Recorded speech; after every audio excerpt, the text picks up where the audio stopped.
नमस्कार दोस्तों, आप सभी का स्वागत है आपके अपने YouTube channel fruits of education में। दोस्तों, ये जो इंडियन कॉन्ट्रैक्ट एक्ट 1972 की जो सीरीज़ थी, जो हमने छोड़ दी थी, अब हम उसे रिज्यूम करेंगे। सेक्शन 1 दोस्तों मैं ऑलरेडी आप सभी के साथ डिस्कस कर चुका हूँ एंड मैंने बेसिक जो कॉन्ट्रैक्ट एक्ट का जो फाउंडेशन है और किस तरह से बिज़नेस और इकोनॉमिक और कमर्शियल लॉज 4 कैटेगरीज़ में डिवाइड किए गए हैं, वो मैंने ऑलरेडी उस पर्टिकुलर वीडियो में डिस्कस कर लिया था।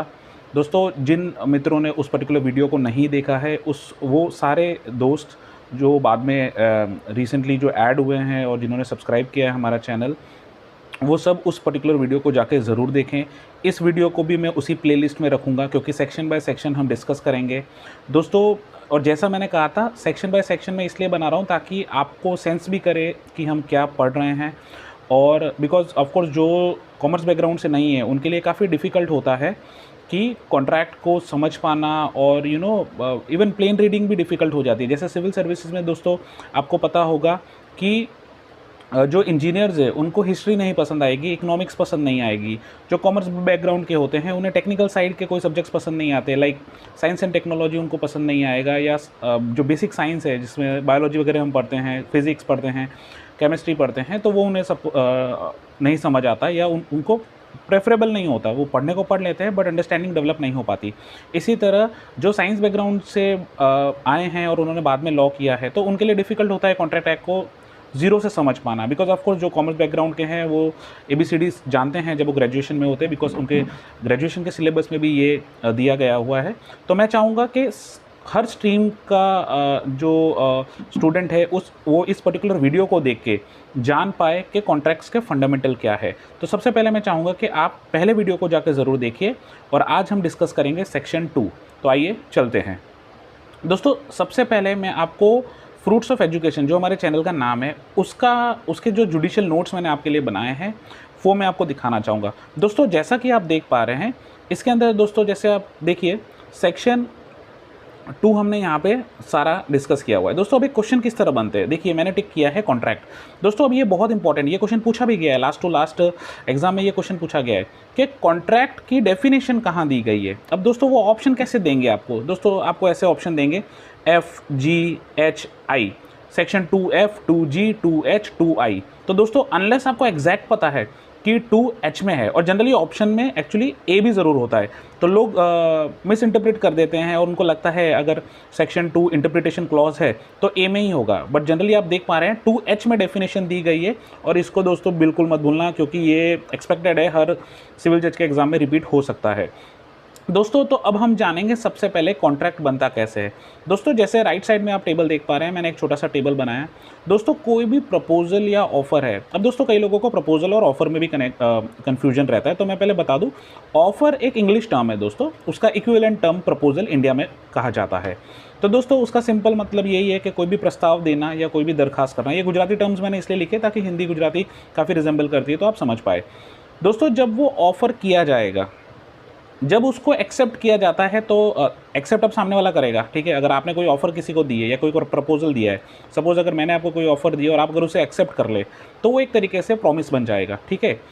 और प्रॉमिस के ऊपर जब दिमाग लगा दिया जाए या उसके ऊपर विचारणा कर ली जाए कि ठीक है भाई, इससे ये मुझे फ़ायदा होगा या ये नुकसान होगा, तो जब कंसिडरेशन हो जाएगा उस प्रॉमिस पर, उस वचन पर या सेट ऑफ प्रॉमिसेस पर, तो वो एक तरीके से अग्रीमेंट बन जाएगा। और दोस्तों जनरली फिर वो जो अंडरस्टैंडिंग होती है, वो दोनों जन क्या करेंगे, उसको एक पेपर में लिख लेंगे कि भाई ये सारे पॉइंट्स पे हम अग्री कर रहे हैं और इस तरह से हमारा ये कॉन्ट्रैक्ट चलेगा।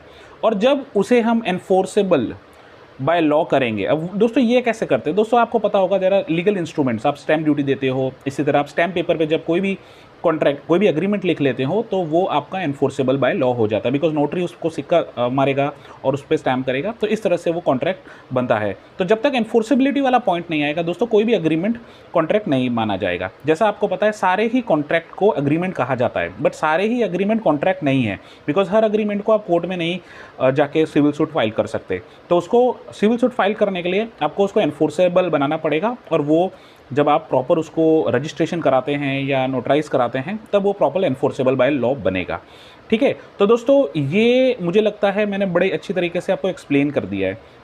अब दोस्तों इसके अंदर एक और जो डाउट रहता है लोगों को वो मैं आपको बता देता हूँ कि काफ़ी लोगों को राइट्स एंड ऑब्लिगेशन क्या है। दोस्तों जैसा मैंने आपको बताया इससे पहले एक इंट्रोडक्टरी वीडियो ऑलरेडी बन चुका है सेक्शन 1 पे, तो मैं चाहूँगा वहाँ जाके आप वो वीडियो ज़रूर देखिए। वहाँ पर मैंने राइट्स एंड ऑब्लिगेशन को एक्सप्लेन किया है। Obligation is your legal duty, दोस्तों दोनों की तरफ से एक लीगल ड्यूटी होती है। वहाँ पर मैंने एक एग्जाम्पल दिया था, सपोज़ मुझे एक कार को बेचना है, से कार ए मुझे 1 लाख रुपए में बेचनी है और अगर मैं आपको वो कार बेच रहा हूँ, तो देखो अब इसमें ऑब्लिगेशन हम दोनों की तरफ से क्या होगा कि मुझे कार की डिलीवरी आपको देनी होगी और आपकी तरफ से ऑब्लिगेशन क्या होगा कि आपको मुझे 1 लाख रुपए देने हैं। और उसी तरह मैंने राइट्स भी बताए थे, हम दोनों के राइट्स क्या है। तो दोस्तों आप वो वीडियो जाके ज़रूर देखिए।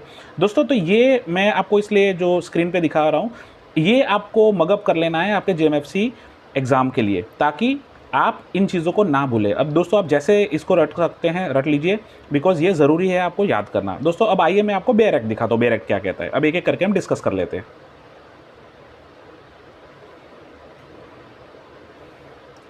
दोस्तों नाउ 1 सेकेंड दोस्तों अब देखिए मैं आपके लिए इंटरप्रिटेशन क्लॉज पढ़ देता हूँ। In this act, the following words and expression are used in the following senses unless intention appears from the context. Generally दोस्तों इन सारे एक्ट्स में काफ़ी इंटरनल एड्स यूज़ किए जाते हैं, लाइक कई आप बेयर एक्ट की लैंग्वेज देखेंगे जहाँ पे नॉट विद स्टैंडिंग यूज़ होता है, तो उसका एक अपना मीनिंग है। तो इसी तरह unless intention appears from the context, okay, unless आपके पास कोई दूसरी डेफिनेशन मिल जाए किसी लॉ में, तो आपको समझ लो कॉन्ट्रैक्ट एक्ट में इन डेफिनेशंस को यूज़ करना है। दोस्तों अब एक एक करके मैं पढ़ता हूँ। सबसे दोस्तों पहले हम पढ़ेंगे कि प्रपोजल क्या है, जो ऑफकोर्स मैंने चार्ट आपको ऑलरेडी दिखा दिया है। दोस्तों तो when one person signifies to another his willingness to do or to abstain from doing anything with a view, दोस्तों अब यहाँ पे मैं रुक रहा हूँ। अगर एक इंसान कोई ऑफर दे रहा है, कोई एक प्रपोजल दे रहा है, वो चाहता है कि ये काम हम करें या ना करें, विद अ व्यू, दोस्तों ये यहाँ से एक सेकंड पार्ट शुरू हो रहा है, with a view to obtain the assent of that other to such act or abstinence, he is said to make a proposal. दोस्तों with a view in the sense मैं एक्सपेक्ट कर रहा हूँ कि मैं जो ऑफर दे रहा हूँ आप उसके ऊपर अपनी एसेंट दो। एसेंट मीन्स एक तरीके से हाँ बोलो या ना बोलो, आपको मेरा प्रपोजल या ऑफर पसंद है या नहीं पसंद वो आपके ऊपर है। दोस्तों ये मैंने आपको ऑलरेडी बता दिया है, तो ये कंफ्यूज मत होना। इंग्लैंड में इसे ऑफर कहते हैं, ठीक है, प्रपोजल को ही, तो दोनों में कोई कन्फ्यूजन ना रहे, इसलिए मैं बता रहा हूँ। दोस्तों तो अगर मैं आपको कोई ऑफर दे रहा हूँ और अगर आप उस चीज़ पे एसेंट दे रहे हो, येस और नो दोनों हो सकता है, आप हाँ भी कह सकते हो मेरे किसी ऑफर के लिए। आप मैंने कहा कि मैं अपनी कार बेचना चाहता हूँ, तो आपने मुझे कहा हाँ, तो हम आगे बढ़ेंगे। आपने कहा ना, तो वहाँ पर वो प्रपोजल खत्म हो जाएगा। बट अगर आपने हाँ कहा तो फिर हम उस तरीके से आगे बढ़ेंगे। अब दोस्तों that is the definition of proposal जो 2A में दी गई है, तो ये आप याद रखना, ठीक है। अब हम देखेंगे 2B, प्रॉमिस कब बनता है। दोस्तों मैं चार्ट ऑलरेडी आपको बता चुका हूँ। So when the person to whom the proposal is made, दोस्तों हमारे केस में मैंने प्रपोजल आपको दिया था, तो प्रपोजल आपके ऊपर बना हुआ है, आपको मैंने ऑफर दी है, ठीक है। Signifies his assent thereto, आप अपनी एसेंट दे रहे हो, आप अपनी हामी दे रहे हो कि ठीक है मुझे प्रपोजल मंजूर है, आप एक्सेप्ट कर रहे हो मेरे प्रपोजल को या ऑफर को, तो the proposal is said to be accepted, तो माना जाएगा कि प्रपोजल को आपने एक्सेप्ट कर लिया है। So a proposal when accepted becomes a promise, जब भी आप मान लोगे उस प्रपोजल को, वो एक तरीके से प्रॉमिस बन जाएगा कि ठीक है अब हम ये काम करेंगे। आप भी एग्री हो, मैं भी एग्री हूँ, और हम सेम अंडरस्टैंडिंग के साथ उस प्रपोजल को मान रहे हैं। लाइक आप भी एग्री कर रहे हो कि भाई ठीक है मैं 1 लाख रुपए दे दूंगा उस कार के लिए, और मैं भी रेडी हूँ कि ठीक है 1 लाख मिलेगा तो मैं मेरी कार दे दूंगा, ठीक है। So that is the promise, अब वचन फाइनल हो गया है। अब थर्ड डेफिनेशन दोस्तों हम देखेंगे। दोस्तों थर्ड है प्रॉमिसर और प्रॉमिसी कौन है। दोस्तों अगेन, जो अगर मैं प्रॉमिस कर रहा हूं तो मैं प्रॉमिसर हुआ, और आपको कर रहा हूं तो आप प्रॉमिसी हुए। तो दोस्तों ये डेफिनेशन इंपॉर्टेंट है, तो आपको पता होनी चाहिए। दोस्तों अब आगे, अब दोस्तों कंसिडरेशन क्या है। जैसा कि आपको मैंने चार्ट में बताया था कि जब विचारणा, जब हम दोनों उस चीज़ पर अपना पॉइंट ऑफ फोकस रखें और डिसाइड करें कि ठीक है भाई मैं करना चाहता हूं और आप एक्सेप्ट करना चाहते हो, तो दैट इज़ द कंसिडरेशन। आप उस चीज़ पे सोच रहे हो कि ठीक है क्या ये वैलिड ऑफर है मेरे लिए, क्या इसको मैं एक्सेप्ट करूं या, और जब आप हामी की तरफ बढ़ेंगे तो आप ऐसा माना जाएगा कि आपने कंसिडर कर लिया है उस पर्टिकुलर आर्टिकल या थिंग के लिए, और मैं सोचूंगा कि ठीक है आपने कंसिडर कर लिया है और मैं भी कंसिडर कर रहा हूँ कि ठीक है अगर आप 1 लाख की जगह मुझे 90,000 भी देना चाहते हो तो कंसिडरेशन हैज़ टेकन प्लेस। आप कहोगे कि ठीक है मुझे 90,000 में भी बेचने के लिए I am ready. So let me read the definition for you. So when at the desire of the promisor, that is me, the promisee or any other person has done or abstain from doing, या वो करेगा या मना करेगा, or does or abstain from doing, or promises to do or to abstain from doing, या करेगा या उससे दूर रहेगा, something such act or abstain और promise is called a consideration for the promise. दोस्तों अब ये जो बेयर एक्ट की लैंग्वेज है ये काफ़ी डिफिकल्ट आपको एट टाइम्स मिलेगी, बट दोस्तों बेसिक मीनिंग इसका यही है कि हम दोनों लाइक जो प्रॉमिसर है और जो प्रॉमिसी है, मेरे केस में मैं प्रॉमिसर हूँ और आप प्रॉमिसी हो, तो हम दोनों लाइक दोनों पार्टियाँ उस पर्टिकुलर प्रपोजल पे अपना एसेंट और एक अंडरस्टैंडिंग देंगी कि ठीक है हम रेडी हैं इस पर्टिकुलर कॉन्ट्रैक्ट को बनाने के लिए। दोस्तों आगे चलेंगे। दोस्तों अब हम हमारे पॉइंट पे आ गए। तो every promise and every set of promise forming the consideration for each other is an agreement. दोस्तों तो अब ये सारी चीज़ें जो आपने और मैंने मिलकर जो एक अंडरस्टैंडिंग बना ली कि ठीक है ये कार बेचनी है, इतने XYZ रुपीज़ में बेचनी है, अब हमारा एक अग्रीमेंट तैयार हो गया। तो इस तरह से का अग्रीमेंट दोस्तों एक डॉक्यूमेंट बन जाएगा जिसमें हम सारी कंडीशन लिख देंगे कि ये दिन को मैं आपको अपना कार बेचूंगा, आप मुझे उसके सामने इतने पैसे देंगे, जो भी कंडीशन है, अगर उसमें कुछ फॉल्ट है वो मैं आपको बता दूंगा, अगर आप रेडी हो तो वो सब हम जितनी भी कंडीशन है उन सबको लिख देंगे। तो इस तरीके से अग्रीमेंट बनेगा। अब दोस्तों इसको जब हम एनफोर्सेबल बनाने के लिए हमको नोटराइज कराना पड़ेगा, या जो भी ड्यूटी गवर्नमेंट की है वो हमको पे करनी पड़ेगी। ओके, तो दोस्तों आई थिंक अग्रीमेंट की डेफिनेशन ओवर। दोस्तों अब एफ में दिया गया रेसिप्रोकल प्रोमिसेस क्या है। दोस्तों promises which form the consideration or part of the consideration for each other are called reciprocal promises. दोस्तों जब किसी अग्रीमेंट में अगर आप पार्टली अग्री कर रहे हो और पार्टली आप कंसिडर कर रहे हो, सो दैट इज अगेन दोस्तों रेसिप्रोकल प्रोमिसेस का पूरा एक चैप्टर दिया हुआ है और उसके अंदर हम डिटेल से पढ़ेंगे। तो मैं अभी इधर डिटेल में नहीं जाना चाहूँगा बिकॉज ये सिर्फ इंटरप्रिटेशन क्लॉज है जिसके अंदर सिर्फ हमको डेफिनेशन जानना है। तो आपको जो समझना है वो सिर्फ आपको इतना समझना है कि 2F में रेसिप्रोकल प्रोमिसेस की बात की गई है। ठीक है दोस्तों, और जब अब आएगा मैं आपको डिटेल में समझाऊंगा क्या है। तो अगेन आप पार्टली अगर कंसिडर कर रहे हो so that becomes the reciprocal promises. Again दोस्तों यहाँ से क्वेश्चन उठते हैं इसलिए मैं यहाँ पे शेयर नहीं कर रहा, डिटेल में आपको समझाऊंगा। दोस्तों अब आगे बढ़ेंगे। दोस्तों 2G में कहा गया है कि an agreement not enforceable by law is said to be void, और 2H में कहा है an agreement enforceable by law is a contract. दोस्तों जैसा कि मैं आपको ऑलरेडी बता चुका हूँ, when the agreement is enforceable in the court of law, so that is the contract. Okay, once your contract is made, आप उस चीज़ को कोर्ट में ले जा सकते हो in case of its violation, like violation of its provision. Okay, और अगर जो अग्रीमेंट एनफोर्सेबल नहीं है so it's a void agreement. मान लो आपने और मैंने अंडरस्टैंडिंग थी, हमने अग्रीमेंट तो बना लिया लेकिन उसको नोटराइज नहीं कराया, या उसको हमने कोई भी नोटरी से सिक्का नहीं मराया, कोई ड्यूटी नहीं पे करी है, तो दोस्तों वो वॉइड एग्रीमेंट वॉइड कॉन्ट्रैक्ट माना जाएगा, या वॉइड अग्रीमेंट कहना ठीक होगा क्योंकि कॉन्ट्रैक्ट तो जब आप एनफोर्सेबल बनाएंगे तभी बनेगा, तो वॉइड एग्रीमेंट माना जाएगा। ठीक है, तो आप उस चीज़ के बेसिस पे आप कोर्ट में जाके सूट फाइल नहीं कर सकते कि भाई इस पर्टिकुलर कंडीशन का वायलेशन हुआ है, अनलेस आप जो ड्यूटी है या नोटराइज्ड है वो कर दें, उसे प्रॉपर इंस्ट्रूमेंट बना दे और रजिस्टर कर दे।